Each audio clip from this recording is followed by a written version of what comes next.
पंचायती महानिर्वाणी अखाड़ा के वरिष्ठ स्वर्गीय ब्रह्मिष्ठ महामंडलेश्वर एवं उत्तर प्रदेश संत समाज के अध्यक्ष श्री सदगुरुदेव भगवान के चरणों में कोटि कोटि नमन बंदन वर्षों। यहाँ के पीठाधीश्वर 1000 महानिर्वाणी अखाड़ा के आचार्य पद पर सुशोभित महामंडलेश्वर स्वामी विश्वकानंद भारती जी के चरणों में कोटि कोटि नमन बंदन। यहाँ के अधिष्ठात्री संतनी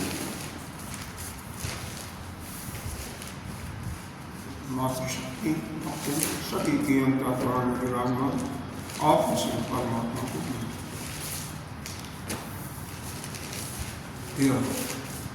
हम लोग कल से चर्चा कर रहे हैं मांडूक्योपनिषद के बारे में।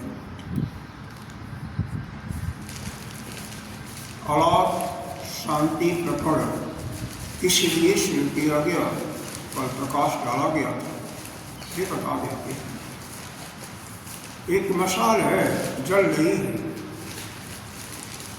जब तक उसकी आकृति बन रही है, एक आकार बन रहा है, उसी आकार को आप जगत से तुलना करो कि वही जगत और जीव की प्रतीति है। जिस समय वह मशाल शांत हो गया, यानी वह आकार अर्थात यह जीव और जगत की प्रतीति मिथ्या के रूप में आपकी होगी, जगत नहीं शांत हुआ। जगत तो दिखाई पड़ेगा आपको, ज्ञानी को ही, लेकिन उसकी सत्यता नहीं दिखाई पड़ती है। वह मिथ्या के रूप में दिखाई जब पड़ने लगता है, वही अलाप शांति प्रकरण है। क्यों? उस समय आपको परम शांति की प्राप्त होती है और आपकी चित्त की वृत्तियां बिल्कुल शांत हो जाती हैं और आप उस मोक्ष को प्राप्त कर लेते हैं। आइए, कुछ भाष्य में संगति दिया है भगवान भास्कराचार्य जी ने, उसको शुरू में करते हैं। जिनके पास पेज होगा 187 पेज से पढ़ेंगे, एक एक शब्दों का अर्थ करते हुए आगे बढ़ते जाएंगे। ओंकार निर्णय, अगर पढ़ना हो तो पढ़ सकते, नहीं तो मंत्र तो पढ़ना ही पड़ेगा।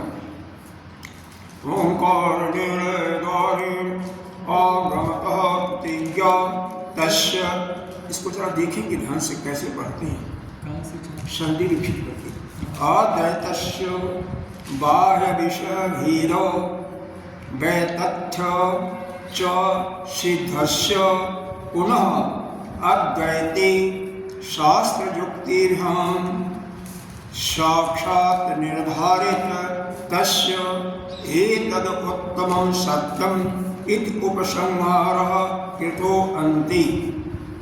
पढ़ने में समझ में आया? नहीं आया। वो ये आलाप हाँ प्रकरण है, हाँ 187 पेज पर है, 187 पेज पर 187। अब यहीं से दोबारा पढ़ते हैं, कोई बात नहीं, इसको समझिए। ये श्लोक समझिए पढ़ने के लिए। हाँ, पढ़ने आ जाएगा तो अर्थ भी आ जाएगा, पढ़ने बन जाएगा तो अर्थ आसानी से आ जाता है।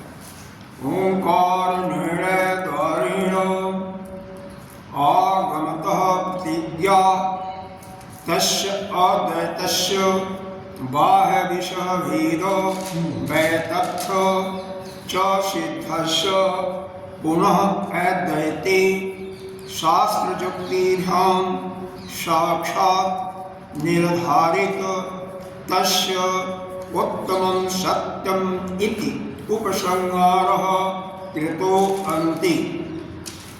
ठीक है, अब यहाँ पर देखें लास्ट में अंतिम में पहले वाक्य में दिया हुआ है कि सत्यम नहीं उत्तमम सत्यम इति। ये देखिए पीछे कहाँ आया है, तो आप पीछे निकालेंगे तो 185 पेज पर जो 48वीं कारिका है उसकी अंतिम लाइन में दिया हुआ है एतदुत्तमं सत्यम यत्र किंचित् न जायते। तो यहाँ पर भी उसी शब्द को यहाँ पर दोहराया गया है, तस्य एतद् उत्तमं सत्यम, तस्य एतद् उत्तमं सत्यम इति उपसंहारः कृतो अन्ति। मतलब ऐसा कह करके उपसंहार किया गया क्या कि उस सत्य का पुनः जन्म नहीं होता। चलिए आगे शुरू से अब करते हैं। यह ध्यान रखिएगा कि क्यों शुरू हुआ, क्योंकि 48वें कारिका में तीसरे प्रकरण में यानी अद्वैत प्रकरण में यह शब्द दिया एतत्, वहाँ पर उसका उपसंहार किया गया। एतद् उत्तमं सत्यम यानी अद्वैत ही उत्तम श्रेष्ठ भी है और सत्य है। 48वीं कारिका जो अद्वैत प्रकरण की है उसके अंतिम लाइन में यही दिया हुआ है एतद् उत्तमं सत्यम यत्र किंचित न जायते। वही उत्तम सत्य है यानी सर्वश्रेष्ठ सत्य है। इसके लिए आत्मा के लिए बात हो रही है कि जो कभी कहीं नहीं जाता, किसी की उसकी उत्पत्ति नहीं होती। यही शब्द यहाँ पर कह करके यह कह रहे हैं, वहाँ पर इससे उपसंहार किया गया किसका? अद्वैत। यहाँ पर क्या विधा चल रही, क्या चल रहा है कि यह पूरी सृष्टि में एक केवल अद्वैत ही है। हमारा जो आत्मा है वही ब्रह्म है और वह एक ही है, अद्वैत। और इसका विपरीत भाव क्या है? विपरीत भाव द्वैत है। अभी आगे आएगा, उसको हम करते हैं। द्वैत को मानने वाले कौन है? न्यायिक, वैशेषिक, बौद्ध, जैन इत्यादि बहुत है। अब उनका खंडन उन्हीं के मतों के द्वारा किया जाएगा। हमारा किसी से विरोध नहीं है, यही इसमें बताया गया। तो पहला है ओंकार निर्णय द्वारा। ओंकार के निर्णय के द्वारा क्या ओंकार में निर्णय लिया था कि ओंकार के 4 पदों की तुलना किससे की गई? उस आत्मा के 4 पदों की तुलना की गई। वो आत्मा के जो 4 पद हैं वह ओंकार के निर्णय के द्वारा और हलंत के द्वारा जागृत सत्य सुषुप्ति और तुरीय अवस्था की तुलना करके उसको ब्रह्म के बराबर किया। आगमतः मतलब आगम जो पहला प्रकरण है क्या है? आगमतः। आगम प्रकरण के अंतर्गत ओंकार निर्णय के द्वारा यानी ओंकार के माध्यम से उस अद्वैत को बताया गया। प्रतिज्ञातस्य अद्वैतस्य उस अद्वैत के उसके अद्वैत सिद्ध होने के लिए प्रतिज्ञा की गई। इसका अर्थ है ओंकार निर्णय के द्वारा। आगमतः आगम प्रकरण में यानी आगम प्रकरण में ओंकार निर्णय के माध्यम से ओंकार के माध्यम से अद्वैत के सिद्धि की प्रतिज्ञा की गई कि अद्वैत ही सत्य है। यह पहले प्रकरण में ऐसा बताया गया, प्रतिज्ञा दिया गया। कैसे? बाह्य विषय भेद वैतथ्य। दूसरे प्रकरण क्या है? वैतथ्य। उसमें क्या किया गया? बाह्य विषयों का भेद च सिद्धस्य पुनः अद्वैते। तो बाह्य विषयों का, बाह्य विषय में कौन आए? यह जो द्वैतवादी न्यायवादी 16 पदार्थों की कल्पना करते हैं, वैशेषिक 7 पदार्थों की कल्पना करते हैं, आत्मा को भी पदार्थ के रूप में मानते हैं और नाना प्रकार के अलग अलग। और उसमें अन्य को क्या किया गया? उस अद्वैत को सिद्ध करने के लिए सिद्धस्य खष्टि विभक्ति। अगर रूप किसी को याद तो नहीं होगा, आप लोग रूप तो नहीं जानते होंगे, संस्कृत का रूप तो नहीं आते होंगे बीना जी, संस्कृत का रूप का तो नहीं मालूम होगा ना, तो वह सब करने की जरूरत नहीं है। चलिए ठीक है, ये तो विद्यार्थी होते हैं उनको पढ़ाने के लिए कि कौन सा प्रत्यय लगा, कौन सा समास लगा, फिर उसके बाद को छोड़ दीजिए। तो उन बाह्य विषय के भेद को मिथ्यात्व कर दिया गया, मतलब मिथ्या किया गया। कैसे? वैतथ्य प्रकरण में। और पुनः अद्वैतो, फिर अद्वैत की सिद्धि कैसे की गई? शास्त्र युक्ति ध्यान। शास्त्र यानी श्रुति के अनुसार जो युक्तियाँ दी गई उसके अनुसार या उसके आधार पर फिर अद्वैत को सिद्ध किया गया कि अद्वैत ही ठीक है। और बाह्य विषय का भेद, बाह्य जो उसके भेद बताने वाले थे द्वैत का, उनको मिथ्यत्व स्वीकार किया गया, उनको मिथ्यत्व करार दिया गया। और जो अद्वैत है वही सत्य है, उसका कहाँ सिद्ध किया गया? ये वैतथ्य बनाया गया। फिर आगे देखो क्या किया गया। अगला प्रकरण आया आपका अद्वैत प्रकरण। फिर अद्वैत प्रकरण में क्या किया गया? साक्षात निर्धारित तस्य उत्तमम सत्यम इत उपसंहार कृतो अंते। अंत में अद्वैत प्रकरण में उसी को युक्तियों के द्वारा, जो कि यहाँ पर थोड़ा सा कह सकते हैं, शास्त्र अद्वैत प्रकरण में भी शास्त्र और युक्तियों के द्वारा उसका साक्षात निर्णय किया गया। कैसे कह करके कि यही उत्तम सत्य है, यही सर्वश्रेष्ठ सत्य है। और इसके माध्यम से इस प्रकरण का उपसंहार कर दिया गया। मतलब 3 प्रकरण जो पीछे बताए गए, आगम, वैतथ्य और तीसरा आपका अद्वैत, ये तीनों समाप्त हो गए हैं। तीनों में क्या किया गया? आगम प्रकरण में ओंकार का सहारा से या ओंकार के माध्यम से या ओंकार के द्वारा ओंकार के 4 पद होते हैं, अ, ओ, म, हल, उसी को आत्मा के 4 पदों से जागते, स्वप्न, सुषुप्ति और तुरीया में उनको तुलनात्मक ढंग से देते हुए उसको ब्रह्म के शरीर माना गया, उसको ब्रह्म ही माना गया। मतलब इस प्रकार से उसको एकत्व का अद्वैत प्रकरण का सिद्धि किया गया और उसकी प्रतिज्ञा जो इस आगम प्रमाण में की गई थी वही वैतत्व प्रकरण में बाह्य वस्तुओं के भेदों को युक्तियों के आधार पर, कैसे अपने अनुभव के आधार पर मिटा करके उनको सिद्ध किया गया। और अद्वैत प्रकरण में अंत में शास्त्र और युक्ति के आधार पर उसका भी उस अद्वैत की सिद्धि की गई और द्वैत को मिथ्या स्वीकार किया गया। यह ऐसा करके तीसरा प्रकरण समाप्त किया गया। अब आगे देखिए क्या लिखे हैं। तस्य एतत् आगमार्थ अस्य अद्वैत दर्शनस्य प्रतिपक्षभूत द्वैतिनो वैनाशिकास्य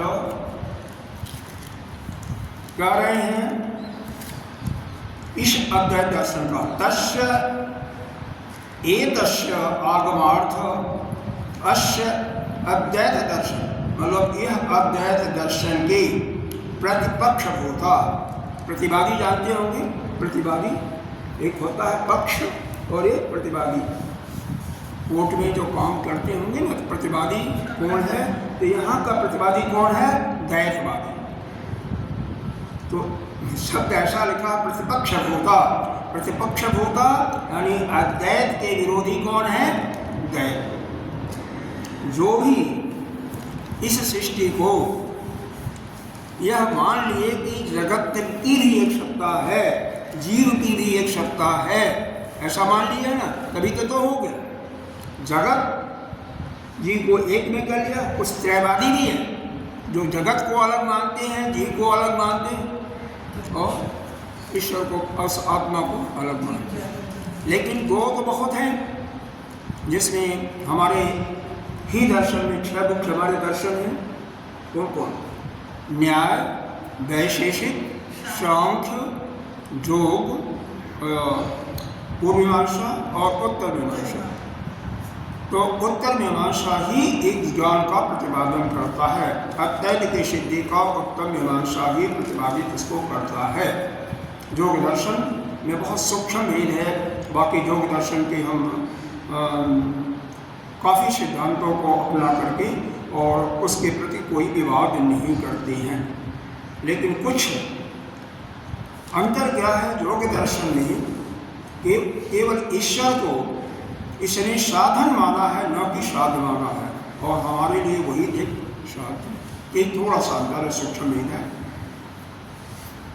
दूसरा भेद यह है कि केवल समाधि में ही योग दर्शन के अनुसार समाधि जिसकी नहीं लगती उसको उस आत्मा अपने स्वरूप में स्थित नहीं हो सकता। लेकिन हमारे वेदांत दर्शन के अनुसार समाधि की कोई आवश्यकता नहीं है। समाधि में तो हम अपने आत्म स्वरूप में हैं, होते ही हैं। लेकिन जिसमें हमारी वृत्ति कोई नहीं चलती, चित्त की वृत्ति का हम निरोध हमें केवल ज्ञान के बल पर कर देते हैं, क्योंकि इस सृष्टि में कुछ है ही नहीं है। अद्वैत के अतिरिक्त एक ही ब्रह्म है, तो वृत्ति चलने का अंतःकरण ही जीरो हो जाता है हमारा, उसी को हम निरस्त कर देते हैं, तो कोई वृत्ति नहीं चलती है। तो हम हर समय हम अपने स्वरूप में स्थित होते हैं। योग दर्शन के माध्यम से आप यह कह सकते हैं कि समाधि में ही केवल जब उसकी वृत्तियाँ, क्योंकि योग दर्शन का जो दूसरा मुख्य सिद्धांत यही है, याद रखिएगा, योग चित्त वृत्ति निरोध। चित्त के विरोधी वृत्तियों का निरोध वह कैसे करते हैं? यह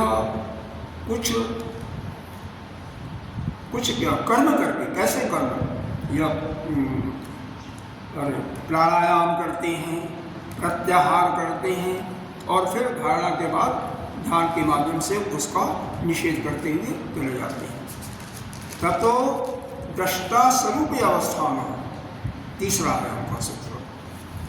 चित्त वृत्ति जब निरोध हो जाती है, यानी चित्त की वृत्तियां जब बिल्कुल शांत हो जाती हैं, ततो दृष्टा, तो वह दृष्टा है, वह जो आत्मा है, स्वरूपी अवस्थान में जीव जो है चिदाभास है, अपने स्वरूप में स्थित हो जाता है। अगर नहीं होता है तो जिस जैसा विचार होता है उसी में वो पड़ा रहता है। यह उनका मूल सूत्र है। उसी के अनुसार इसको लेकर के हम यहाँ भी थोड़ा सा यहाँ पर अप्लाई करते हैं उसको एज इट इज। तो यहाँ पर देखिए, वैनाशिकाश, वैनाशिक कौन है? यह जो शून्यवादी, बौद्ध धर्मों में शून्यवादी भी हैं जो कि इसको शून्य ही मानते हैं, इस सृष्टि को कोई कुछ नहीं मानते। तो यह द्वैतवादी हमारे प्रतिपक्ष भूता, हमारे प्रतिपक्षी कौन हैं? अद्वैत के प्रतिपक्षी, हमारे का मतलब अद्वैत के प्रतिपक्षी कौन हैं? द्वैतवादी, जो कि न्यायिक और वैशेषिक हैं, और बौद्धों में जो है, बौद्धों में तो चार हैं, वैसे चारों में से सभी नहीं मानते, तो इसमें वैनाशिक केवल शून्यवादियों का नाम लिया गया है। तेषां, उनका, च अन्योन विरोधा, अन्योन का मतलब होता है आपस में ही एक दूसरे का विरोध करके। तेषां मतलब उनके वही जो है क्या करते हैं, आपस में एक दूसरे का विरोध करके, एक दूसरे का खंडन करके उनका मत का खंडन हो जाता है। तो हमारे अद्वैत को सिद्ध हो जाता है। मतलब हम कुछ नहीं कर रहे हैं, क्योंकि आपस में उनका विरोध हो गया, एक दूसरे का खंडन किया और दूसरा पहले वाले का खंडन किया, तो उनका एक प्रकार से वहीं पर समाप्ति हो जाती है। तो हमारा अद्वैत की सिद्धि वो अपने आप उनके खंडन से हो जाता है। और दूसरा हेतु क्या दिया, राग देश आदि क्लेशास्पदम दर्शनमिति। उस द्वैत सिद्धांत को जो मानने वाला है उनके अंदर राग और देश नामक यह क्लेश दर्शनमिति दिखाई पड़ते हैं। 5 क्लेश हैं जो दर्शन के अनुसार ही बोली है। कौन कौन? अविद्या, अस्मिता, राग, देश और अविनिवेश। यह अविद्या सभी की मूल कारण अविद्या ही है, यानी अज्ञान ही मूल कारण है। अविनिवेश किसे कहते हैं? किसी को पता है? अविनिवेश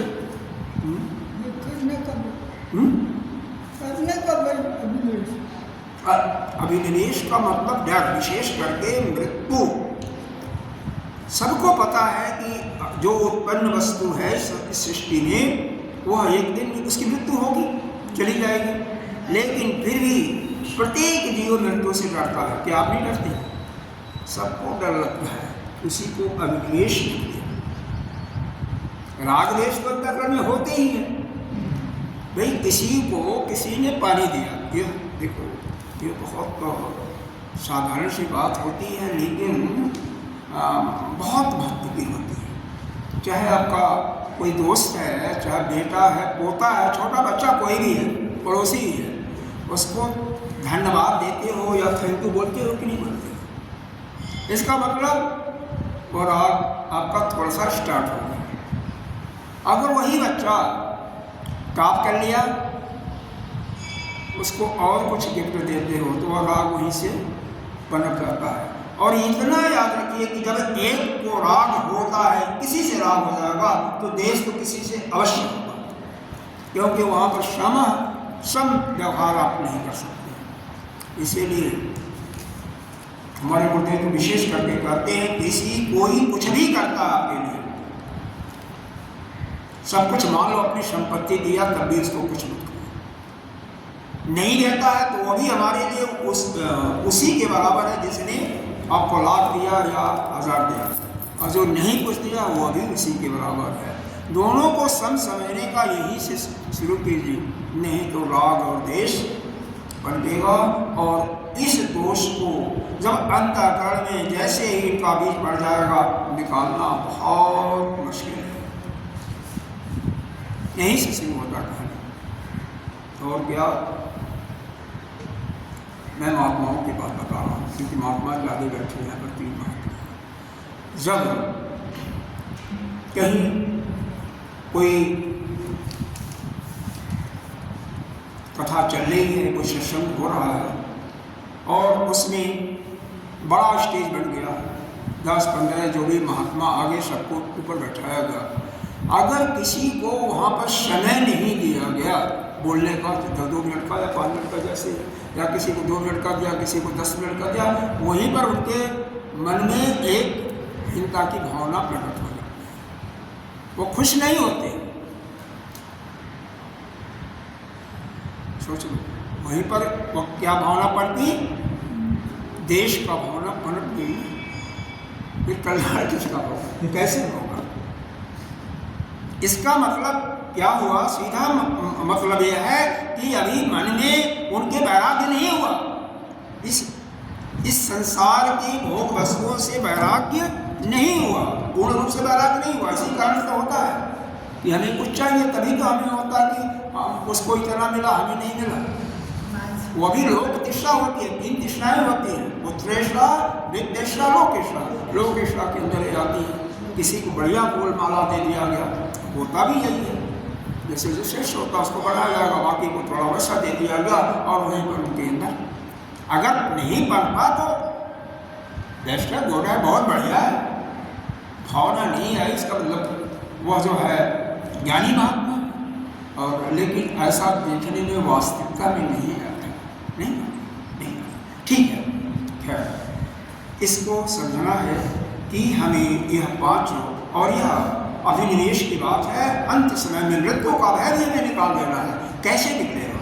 सीधी बात यह है कि जब आपका अस्तित्व ही नहीं, आप शुद्ध बुद्ध नित्य वही ब्रह्म ही हैं, तो फिर किसकी मृत्यु हो रही है? अरे मृत्यु तो शरीर की हो रही है, शरीर को देखो बढ़ता हुआ, आपकी मृत्यु थोड़ी हो रही है। इसी चीज को पक्का कर लेना है कि हम तो न तो पैदा हुई, पैदा कौन हुआ?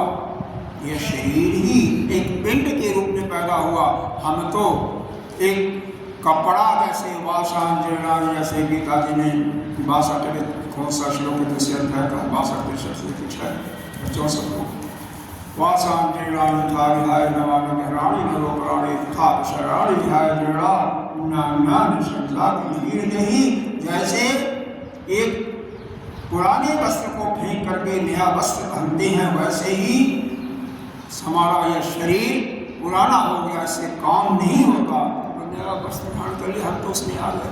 हमारी उत्पत्ति नहीं है, जीव की उत्पत्ति नहीं है, इसी को सत्य मानो, अद्वैत को सत्य मानो।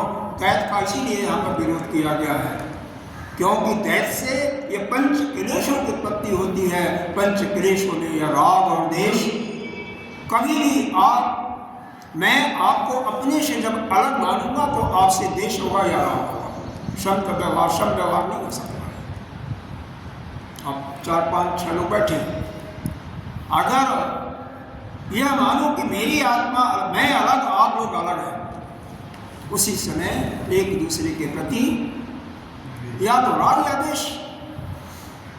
तो इसलिए इसको बहुत मुस्तैदी के साथ पक्का कर लीजिए अपने अंतःकरण में कि हमारी ही आत्मा शरीर के अंदर है, सब एक हैं, अलग है ही नहीं है। न तो पुरुष स्त्री का भेद है, न तो पशु पक्षी की अन्य जीव कीड़े मकोड़े किसी का कोई भेद ही नहीं है। हम तो सभी शुद्ध बुद्ध नित्य मुक्त परमात्मा, वही परमात्मा नाना रूपों में खेल रहा, वही लीला कर रहा है, और किसी का कोई अस्तित्व है ही नहीं। उसको अगर जो मान लिया उसका कल्याण है, नहीं माना तो नहीं। हाँ, समदृष्टि चित्त करेंगे। देखो 18वें अध्याय में भगवान ने समाप्ति किया है पूरी गीता जी का, उसमें 54वां श्लोक शायद है, ब्रह्मभूतं प्रसन्न आत्मा न शोचते न कांक्षति समः सर्वेषु भूतेषु भक्ता लभते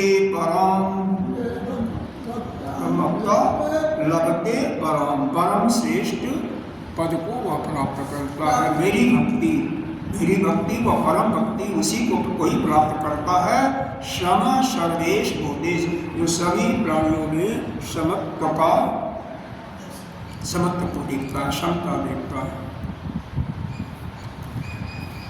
देखो, कोशिश करना चाहिए। अगर अपनी आत्मा नहीं देख सको, मुश्किल होता है, तो सब में परमात्मा को देख सकते हो। मेरे समझ में अनुभव में यह आसान दिखाई देता है कि सबके अंदर अपने आराध्य को देखना शुरू करता है। यह आसानी से आपके अंदर बैठ जाएगा, जैसा भी बैठ जाए। बात एक ही है, अलग नहीं है। सभी के अंदर अगर देखोगे तो भी आपका राग द्वेष और सब कुछ समाप्त हो जाएगा और वही अद्वैत की विधि आ जाएगी। सब एक है, सब में परमात्मा है। तो कैसे भी करो आप एक। आगे आइए, ये समझ में यहाँ तक तो आ गया ना, यहाँ तक आ गया ना। तेषां च अन्योन विरोध राग देश आदि क्लेशास्पदम दर्शनम इति। जो यह सभी के द्वैतवादियों का और वैनाशिकों का, शून्यवादियों का, तेषां उनका जो अन्योन आपस में विरोध है उस कारण से, और दूसरा उनके अंदर राग और द्वेष की उत्पत्ति होती है, इस ऐसा हेतु से उनको मिथ्या करार दे दिया गया। मिथ्या दर्शनोत्तम सुस्तम, वो उनके अंदर मिथ्या दर्शन को सूचित करता, अर्थात बताता है। अर्थात उनकी मात्र एक प्रतीति ही है, वो वास्तव में है नहीं है। आगे क्लेश नास्पदत्व असम्यक, यहाँ पर असम्यक इसको पढ़ा जाएगा। असम्यक दर्शनम इति अद्वैतम प्रदर्शनम अस्तुवते। नहीं, सम्यक ही यहाँ पर अद्वैत दर्शन, सम्यक दर्शन। क्लेश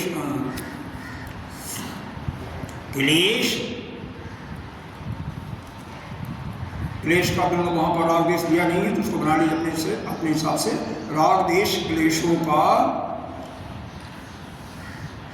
क्लेश न अस्पदत्व, नहीं होने से, उसका आश्रय नहीं होने से, तस्य सम्यक दर्शनम, अस्य सम्यक दर्शन, उसमें सम्यक दर्शन होने से अद्वैत दर्शन की स्तुति की जाती है। स्तुति माने स्तुति की जाती है, प्रार्थना की जाती है।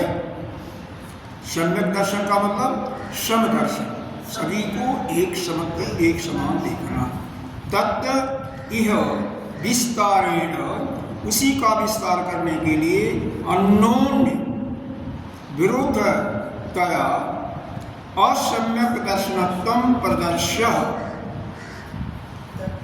हाँ, उसी को हमारे परस्पर जो विरोधी होने के कारण, अन्य क्या है, विरुद्धतया, अद्वैत के जो विरोधी हैं उसको क्या करते हैं, विस्तार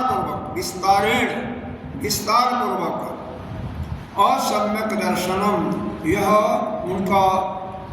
उनको हम असम्यक जो बताते हैं, क्योंकि एक समान दृष्टि उनके अंदर नहीं होती है, ऐसा दिखला करके, प्रतिषेध करके उनका हम नकार देते हैं, और उस नकार करके अद्वैत दर्शन की सिद्धि का उपसंहार किया जाता है। अद्वैत दर्शन, देखो, जब आपके विरोधी कोई नहीं हो, जब तक विरोधियों की बातों को किसी युक्तिपूर्ण तर्क या शास्त्र के अनुसार उसको खंडन ठीक से नहीं करते हो, तब तक उनको आप अपने से अलग नहीं कर सकते हो, यानी उनको नकार नहीं सकते हो। जब शास्त्र के अनुसार या जो भी प्रमाण है, जैसे कोर्ट कचहरी का ध्यान लीजिए, जज क्या करता है तो जो भी उसके पास साक्ष्य का मतलब प्रमाण, जो प्रमाण दिए जाते हैं विरोधी इस पक्ष से जो वो केस दायर करता है और उसका जो प्रतिपक्ष होता है, तो जो साक्ष्य दोनों तरफ से मिलते हैं उनको जो न्याय के दृष्टि में जो नकारा जा सकता है उसको नकार करके ही दूसरे को वह दंडित करते हैं या उसको पुरस्कृत करते हैं, और जिसको नकारेंगे उसको दंडित करेंगे और जिसको उस न्याय संहिता के अनुसार या अपने भारतीय पार्लियामेंट का जो रेगुलेटरीज इत्यादि होता है उसके अनुसार जो सही होता है उसको सिद्ध करते हैं, उसको प्रोत्साहित करते हैं। तो यहाँ पर यही मतलब आता है तत् प्रतिषेधीन अद्वैत दर्शन, उनका विरोध करके, उनको प्रतिषेध का मतलब उनको मिथ्या करार दे करके अद्वैत के सिद्धि के लिए यहाँ पर उपसंहार किया जा रहा है। उपसंहारो अभीत न्याय, कैसे कर रहे हैं? अभीत न्याय होता है, यह शब्द थोड़ा सा मुश्किल है। और धन बीत माने जो बीत गया, तो यहाँ पर हमारा दो विधा होती है, एक अन्य विधि और एक व्यतिरेक विधि। किसी चीज को हम सिद्ध करते हैं या उसका नकार करते हैं तो यह दो विधियाँ होती हैं, एक अन्य विधि और एक नेति व्यतिरेक विधि। पहले आपका एक की सत्ता स्वीकार कर ली गई तो दूसरे की सत्ता अपने आप सिद्ध हो जाती है, उसको कहते हैं, हम क्या कहते हैं? अन्य विधि। अन्य विधि, एक की सत्ता स्वीकार है तो दूसरे की सत्ता स्वीकार कर लेती है तो उसको कहते हैं अन्य विधि। तो यही कर रहे हैं, बीत गया और को निकाल ले तो बीत, तो दूसरे का हम जीरो लेकर के कि एक की सत्ता का अभाव होगा तो दूसरे की सत्ता का अभाव हो जाता है, तो वहाँ पर व्यतिरेक विधि नीति करके। परमात्मा को जानने के लिए भी यही दो प्रकार की विधि है, एक अन्य और एक व्यतिरेक विधि। जैसे आपने एक कोषों से हटते चले गए और अंत में कोषों को नकारते हुए चले गए, अंत में जो बसता है वही आत्मा है, यह व्यतिरेक विधि। और इसी प्रकार से जिसका भाव है जत्र जत्र भाव तत्र तत्र व्याप्ति, जहाँ जहाँ भाव है तहाँ तहाँ व्याप्ति है। उस प्रकार से भी हम आत्मा का जहाँ जहाँ भी हमें उस कोई शक्ति की स्फुरणा मालूम हो रही, जत्र जत्र शक्ति स्फुरति तत्र तत्र चेतनता या आत्मा, जहाँ जहाँ स्फुरण हो रहा है किसकी? शक्ति की, क्योंकि उसी की शक्ति के कारण सब कुछ इस संसार में कार्य हो रहा है। इसका मतलब वो विद्युत शक्ति नहीं है, विद्युत शक्ति, क्योंकि विद्युत में भी शक्ति तो है कि नहीं? विद्युत शक्ति। तो यहाँ पर जत्र तत्र तत्र कर करके और अभीत न्याय, इस न्याय के द्वारा उनका प्रतिषेध करके, किसका? द्वैतवादियों का, जो कि इस जगत को क्या मानते हैं? सत्य मानते हैं, जीव और जगत को भी सत्य मानते हैं, ईश्वर को भी सत्य मानते हैं। तो उनको जगत और जीव को मिथ्यत्व करार दे करके, मिथ्यत्व स्वीकार करके यह आलाप शांति प्रकरण आरंभ किया जा रहा है।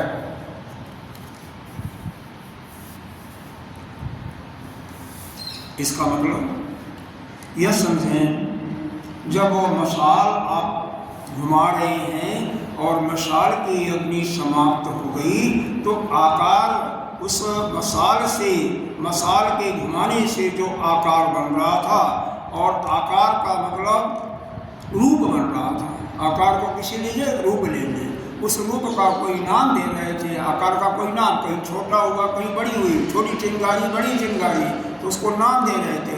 उस रूप और नाम, उन दोनों की जब शांति हो गई तो क्या हो गया, क्या बचा, शुद्ध आत्मा यानी अद्वैत ही बचा और वही ब्रह्म है। तो वही उसी समय आपको वह परम शांति की प्राप्त होती है जिस समय आपके अंतःकरण में रूप और नाम बिल्कुल इसका अभाव हो जाता है, पूर्णतः अभाव हो जाता है। नाम रूप क्योंकि तीन होता है, अस्थि, भांति और प्रिय।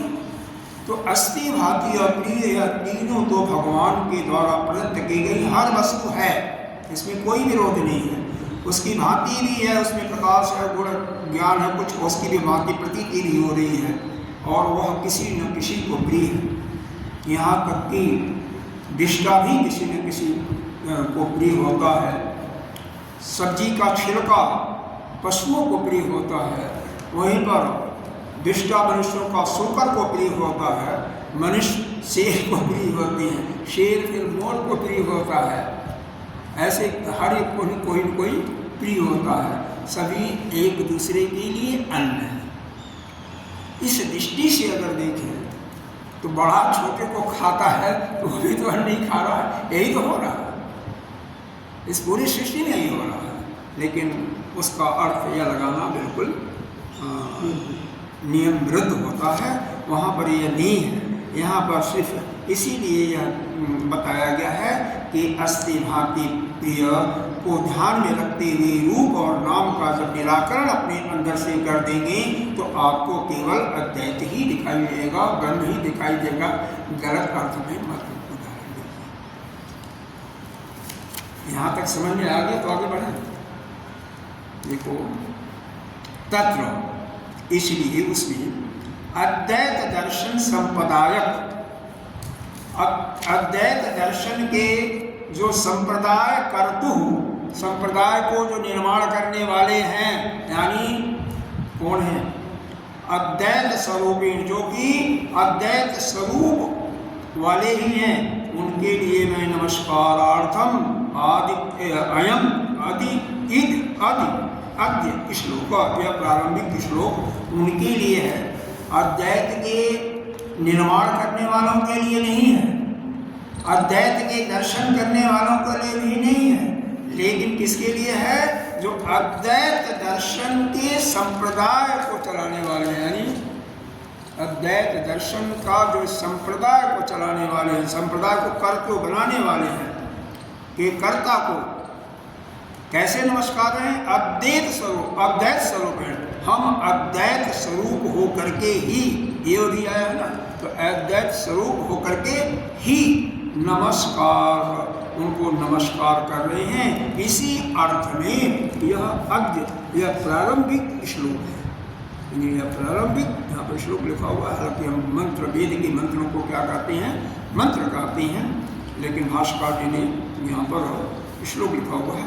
तो यह प्रारंभिक जो मंत्र है केवल अद्वैत संप्रदाय को बनाने वाले, और वह कौन है, आगे आप आएंगे, वह नारायण ही है, ईश्वर ही है, उसी को हम नमस्कार करते हैं। कैसे करते हैं, जब आप कहीं पर कोई चीज़ आता है, हम अमुक कार्य करने जा रहे हैं या करते हैं, तो प्रश्न पूछना चाहिए, क्यों करने जा रहे हो, कैसे करोगे, कैसे नहीं करोगे, यही होता है। अमुक, मान लो आप जा रहे हो यहाँ से, कहाँ जा रहे हो, प्रश्न आएगा, क्या करने के लिए जा रहे हो, क्यों जा रहे हो। इसी प्रकार से यहाँ पर भी यह प्रश्न है। तो क्या है, आचार पूजा किस करने के लिए, तो आचार पूजा, तो आचार की पूजा के लिए क्यों जा रहे हो, अभिप्रेतार्थ सिद्धये, सिद्धार्थी, अभिप्रेता, अभिप्रेतार्थ, अभिप्रेतार्थ का मतलब होता है जो कार्य की सिद्धि आप चाहते हैं उसकी पूर्ति के लिए यह जो ग्रंथ लिखा गया है, यह अलाद शांति प्रकरण, वह निर्विघ्नता पूर्वक समाप्त हो जाए, इसके लिए करने जा रहे हैं। यहाँ पर भी दो मतभेद हैं। एक तो यह है, जो पुराने लोग हैं वो यह कहते हैं कि समाप्ति पर भी यह करना चाहिए, और कुछ लोग नए लोग हैं कहते हैं समाप्ति तो कई बार पूजा करते हैं, नमस्कार करते हैं, फिर भी समाप्ति ठीक से नहीं होती है। तो इसका दो होता है, एक तो निर्विघ्न समाप्ति के लिए नमस्कार करना, स्तुति करना, और एक जब समाप्त हो जाता है तो करना। तो जो पुराने न्यायिक हैं वो यही कहते हैं कि केवल विघ्न निर्विघ्न पूर्वक समाप्त हो गया और उसके बाद करो, कोई दिक्कत है नहीं। लेकिन नए वाले नहीं मानते हैं, नए वाले मानते हैं कि नहीं, निर्विघ्न पूर्वक हम नमस्कार करते हैं, किसी ग्रंथ को आरंभ करते हैं, नमस्कार किया, लेकिन वह पूरा नहीं होता। कई ऐसे ग्रंथ का दृष्टांत दिया जाता कि पूरा हुआ नहीं, नमस्कार किया गया लेकिन पूरा नहीं हुआ। तो इसलिए इसका अर्थ यही लगाइए कि जो इस कार्य को संपादन करने के लिए जो विघ्न बाधाएं आती हैं, उन बाधाओं को दूर करने के लिए हमें शास्त्र की स्तुति की जा, इसलिए उसकी स्तुति की जा रही है उसका, और उसके माध्यम से भी शास्त्र का आरंभ, शास्त्र के लिए यही सिद्ध है। आचार की पूजा और एक अर्थ की सिद्धि के लिए ही इष्ट है। मंत्र पढ़ें, बहुत सुंदर मंत्र है, दो मंत्र यहाँ पर पहले मंत्र में उस अद्वैत संप्रदाय का कर्ता अर्थात नारायण, उसको नमस्कार किया गया है, और दूसरे में एक अस्पष्ट योग है उसको नमस्कार किया गया है। तो आइए पाला पढ़ते हैं। ज्ञानेन आकाशकल्पेन धर्मान्यो गगनोपमान ज्ञेया अभिन्नेन सम्बुद्ध तम वन्दे द्विपदाम्बरम् ज्ञानेन आकाशकल्पेन धर्मान्यो गगनोपमान ज्ञेय अभिन्नेन सम्बुद्ध तम वन्दे द्विपदाम्बरम्। अब यहाँ पर देखिए, यह जो यह है ना, कभी भी कोई भी श्लोक हो, कोई पद्य हो, तो क्रियापद को देखते हैं, क्रिया क्या है, तो क्रिया देखेंगे तो बंदे हैं। बंदे का मतलब नमस्कार करना। अच्छा, तो कौन बंद कर रहा है, किसको वंदना कर रहा है, कैसे वंदना कर, सारे प्रश्न आएंगे, अपने मन में बना लीजिए। तो कौन वंदना कर रहा है, तो अयम शब्द अगर नहीं हो या अहम को भी लगा लीजिए। हम नमस्कार कर रहे हैं, जितने भी इस प्रकार से आते हैं वहाँ पर हम वंदना कर रहे हैं। अच्छा, किसकी वंदना कर रहे हैं, फिर प्रश्न आता किसकी, तो तम की, उसकी। कौन है वह, द्विपदाम, दो पैरों वाला। द्वि का मतलब दो, पद का मतलब पैर। भाषा का अर्थ अगर साथ साथ देखना हो तो हर एक शब्द का अर्थ इस भाषा में होता है, भाषा कुछ नहीं है। देखेंगे तो एक मैं बता देता हूँ। देखो द्विपदाम है ना, तो दूसरे 189 पेज पर पहले पैराग्राफ के तीसरे लाइन में बीच में आता है द्विपदाम। मिल गया, नहीं मिला। 189 पेज मतलब अगले पेज के पहले पैराग्राफ के उसके अंतिम से तीसरे लाइन के बीच में है द्विपदाम। ऊपर से चलेंगे तो 7वीं लाइन होगी, मिल गया ना। अच्छा, अब द्विपदाम बरम भी है ना, द्विपदाम के बाद बरम भी है। मंत्र में देखिए कारका में बरम है ना, तो द्विपदाम बरम है। तो द्विपदाम का अर्थ यहाँ पर देते हैं, उसके नीचे अर्थ है द्विपद लक्षिताम, द्विपदो लक्षिताम, दो पैर से लक्षित होने वाला। कौन है, पुरुष, राम पुरुष। यह स्पष्ट कर दिया ना। तो भाष्य को बताने की पढ़ने की आवश्यकता तब नहीं पड़ती है जब आप यहाँ पर समझा दिया गया, तो अपने आप भाष्य स्पष्ट हो गया, क्योंकि भाष्य में कुछ और नहीं किया गया है। कारिका के अंदर या मंत्र के अंदर जो शब्द हैं, हर एक शब्दों की व्याख्या की गई और कुछ नहीं। अब बरम का अर्थ देखिए, बरम का मतलब प्रधान, श्रेष्ठ। तो उसको कौन है, वह पुरुषोत्तम है। नारायण है इसका फला है। ऐसे ही हर एक का शब्द का अर्थ देखते हुए हम पढ़ते हैं तो साथ साथ इसका भी अर्थ हो जाएगा और इसका भी अर्थ हो जाएगा। एडिशनल समय आपको नहीं खर्च करना पड़ेगा, मतलब यह है सिर्फ समय को बचाने के लिए। देखो आकाशे, आकाशे, आकाश एन ईषद समाप्तम, यहाँ पर यह आकाशनेन ईषद, ईषद समाप्तम, यह व्याकरण का एक सूत्र है पाणिनि जी का। पाणिनि जी की व्याकरण का एक सूत्र है, तो वहाँ से लिया गया है असमाप्तम, ईषद असमाप्तम। असमाप्तम का मतलब होता है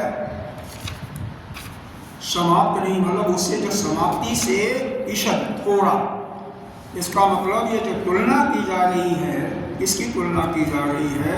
ज्ञान का तो या धर्म का, तो किससे की जा रही है? आकाश कल्पेन। पहले में जब यह कारिका शुरू हुई है तो वहाँ आया है ज्ञानेन के बाद आकाश कल्पेन, दिखाई दे रहा है। तो उस आकाश कल्पम का अर्थ क्या हुआ? आकाश के तुल्य, आकाश के बराबर। लेकिन यहाँ पर यह पाणिनि का जो सूत्र लगा दिया तो उसका मतलब हो गया उस आकाश से थोड़ा सा कम। ज्ञान नील, यह ज्ञान कैसा है? आकाश से थोड़ा कम। अब यहाँ पर प्रश्न होगा कि वह जो ज्ञान है वह तो आकाश से भी बड़ा है। आकाश चूंकि चारों तरफ फैला हुआ सबसे हमें बड़ा, क्योंकि किसी की तुलना किससे की जाती है? जो आपको मालूम है, तो आपको आकाश ही दिखाई दे रहा है। वह आत्म तत्व या परमात्मा आपको नहीं मालूम है, कहाँ है कहाँ कुछ नहीं मालूम हो रहा है। सबसे बड़ा इस पृथ्वी में आकाश दिखाई दे रहा है, इसलिए आकाश के तुल्य कहा गया। लेकिन यहाँ पर यह भी कहा गया कि ईषद असमाप्तम, उससे थोड़ा सा कम। क्यों कहा गया? फिर इसको यहाँ पर नहीं परिभाषित किया गया। यह जब हम कैलाश आश्रम की वो पढ़ते हैं तो सब मैंने यहाँ पर लाया जो इसका टीकाकार है, टीकाकार ने स्पष्ट किया है कि आकाश जो है वह जड़ है, तो वह जड़त्व नहीं है, जड़त्व कम है। जड़त्व को कम दिखाने के लिए यहाँ पर किया गया है तो आकाश से भी विस्तृत, आकाश जैसा ही है, तो आकाश जैसा ही है, लेकिन उसमें जड़त्व बुद्धि नहीं है। बस इस चीज़ को करने के लिए यहाँ पर पाणिनि का यह सूत्र लगाया गया, आकाशेन ईषद असमाप्तम, यह असमाप्तम है। तो इसका आकाश कल्प का अर्थ हुआ आकाश के बराबर ही, आकाश के तुल्य ही, आकाश के तुल्य ही वह है। तेन, लेकिन जड़त्व नहीं है। तेन आकाश कल्पेनो। अब यहाँ पर तेन का अर्थ देखिए किसे कहा गया है? तो यहाँ पर ज्ञान को, ज्ञान से, आकाश कल्पेन ज्ञानेन, उस आकाश सदृश जो ज्ञान है इसे, तो फिर कहा गया वह आकाश तुल्य कौन सा है? तो कहा गया धर्मा, धर्मा अन्नो, उस आकाश सदृश ज्ञान से, यानी धर्म, धर्म किसका होता है? आत्मा का। जो आत्मा का धर्म है उसको कहा गया। फिर आया धर्मान आत्मनः किम, धर्म का आत्मा क्यों? यस, आप ये पढ़ रहे हैं ना, धर्म का आत्मा क्यों? देख रहे हैं ना, एक यह लाइन देख रहे हैं ना, किम, क्यों? तो बताया गया विशिष्ट गगनोपमा, विशिष्ट, विशिष्ट मतलब श्रेष्ठ, गगनोपम, गगन के जैसा, लास्ट में आया है गगनोपमान, मंत्र में, कारिका में गगनोपमान आया है, तो उसी को न को निकाल दीजिए तो गगनोपम आ जाएगा। तो गगनोपम, इसका अर्थ क्या लिया? जे शांति गगनोपम तत् गगनोपम तान आत्मनो धर्मानु, मतलब गगन के जैसे ही उस आत्मा का जिसका धर्म है, मतलब वह जिसकी हम वंदना करने जा रहे हैं वह ज्ञान के सदृश वह जो धर्म है उनका, वह आकाश के ही सदृश धर्म भी है। यानी धर्म की तुलना भी की गई है आकाश से, ज्ञान की भी। तो और सबका विशेषण कौन है? विशेष कौन है? वही नारायण। तो उस नारायण की एक तो पहले किया गया कि वह नारायण कैसा है कि कुछ आकाश की अपेक्षा थोड़ा सा कम वह उसका ज्ञान है, और उसका धर्म क्या है? वह आत्मा का धर्म है विशिष्ट गगनोपम, मतलब श्रेष्ठ गगन के जैसा ही फैला हुआ हो, बहुत फैला हुआ, उसी को गगनोपम कहते हैं। ऐसा इस आत्मा की धर्म का दो विशेषण दिया गया, एक तो आकाश के सदृश ही, और फिर ज्ञान का विशेषण दिया गया कि ज्ञेय धर्म आत्म अभिन्न।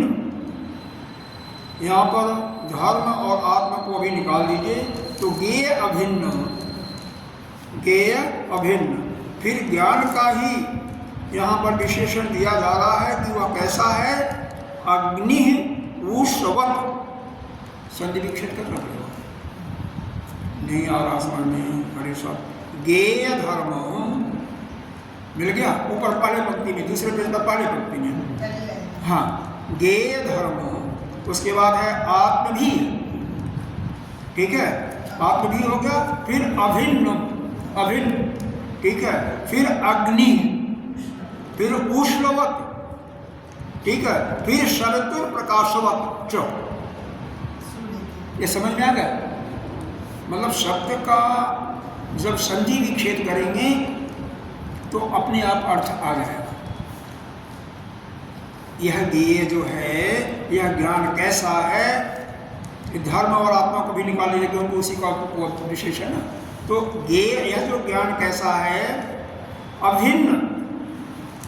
यह अग्नि की उष्णता, अग्नि की जो गर्माहट होती है, गर्मी होती है, और सूर्य का, सभी तो सूर्य के लिए कहते हैं, सूर्य का देवता है, सूर्य के प्रकाश के समान जो ज्ञान, अब वहाँ पर वह जो पीछे छूटा हुआ था धर्म और आत्मी के धर्म आत्म भी, जो धर्म उन आत्माओं से भी अलग है, अभिन्न है।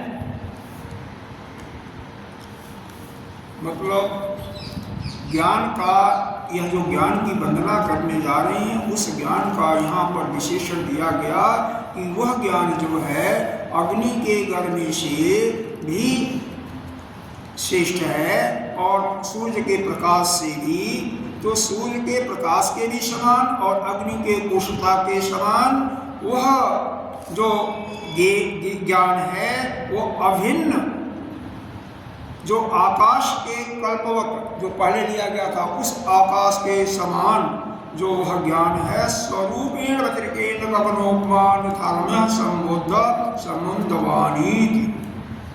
अब यहाँ पर दिया गया, देखो जैसे होता है प्रमाता, प्रमेय, प्रमाण, यह कभी पढ़े नहीं पढ़े? नहीं पढ़े, नहीं पढ़े महाराज जी? प्रमाण, प्रमाता, ये सब नहीं पढ़े? नहीं पढ़े। अच्छा, चलो तो दूसरे प्रकार से उसको समझाते हैं। प्रमाण, हाँ, प्रमाण, प्रमाण है प्रमेय वस्तु, और प्रमाता अलग हो गया। हाँ, प्रमाता तो इस प्रकार से होता है। हाँ, तो अगर नहीं जानते तो कोई बात नहीं। हाँ, तो देखो यहाँ पर इस आत्मा के स्वरूप का ही वर्णन किया जा रहा है। जैसा कि ऊपर बता दिया गया कि हम दो पैरों वाले, जो दो पैरों पर चलने वाले जो श्रेष्ठ हैं, और संबुद्ध, मतलब बुद्धि से, उच्च बुद्धि से भी युक्त हैं, उनकी वंदना कर रहे हैं। और वह कैसे हैं? तो वह उनका तुलना दिया कि उनका ज्ञान जो है आकाश के सदृश है, लेकिन थोड़ा सा कम है क्योंकि उसमें जड़त्व कम है।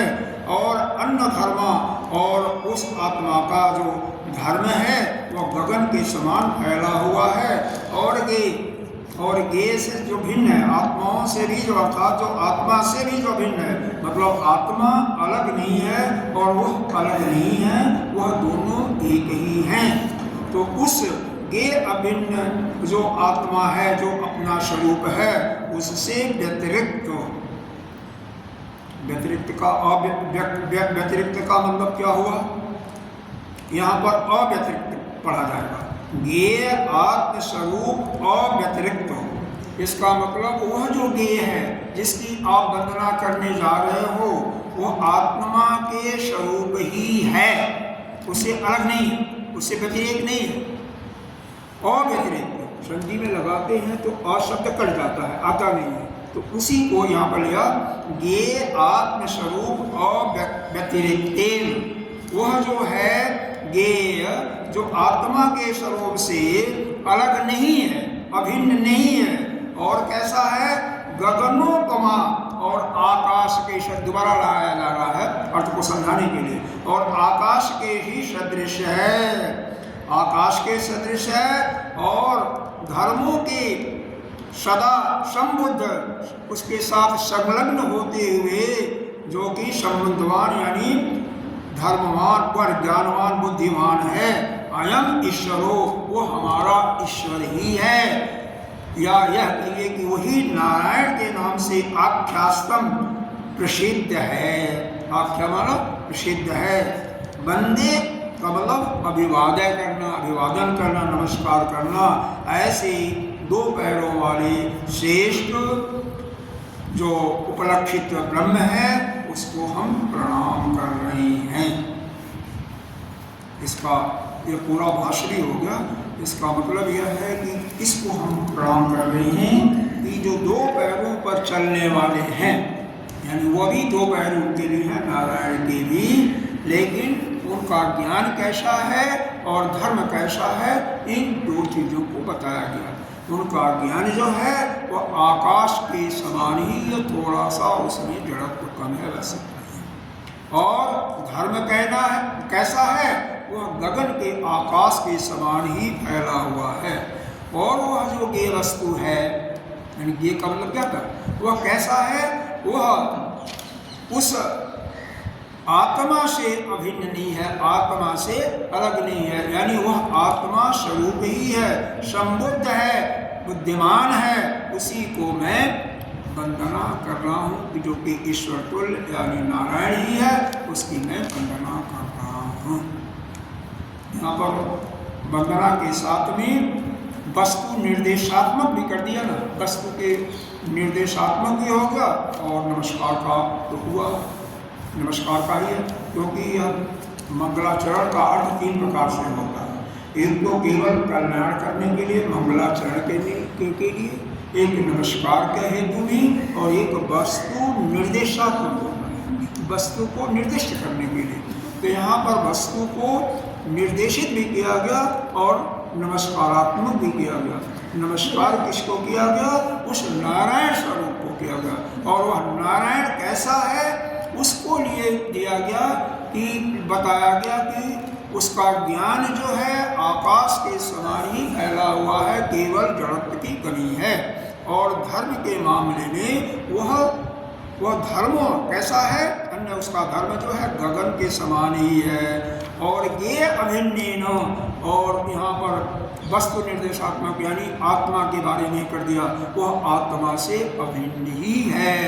और कैसा है? संबुद्ध है, मतलब बुद्धि से, सुंदर बुद्धि, स माने सुंदर, सुंदर बुद्धि से यानी सम्यक बुद्धि से युक्त है, उसको मैं नमस्कार कर रहा हूँ। तो पाला भी समाप्त हो गया। कल दूसरा मंत्र होगा, ओम